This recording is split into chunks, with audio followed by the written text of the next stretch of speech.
Զարա, ինչ է քո կարոտի անունը։ Անկեղծ։ Այո։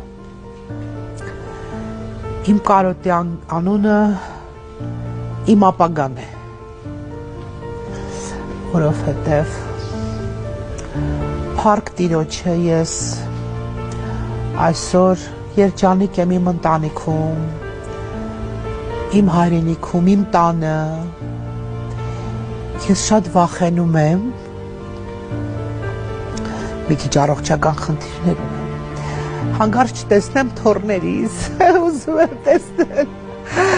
և այդպիսի կարոտով եմ, լավ էլի Արայիկ, ես ասել եմ, որ չեմ լացելու։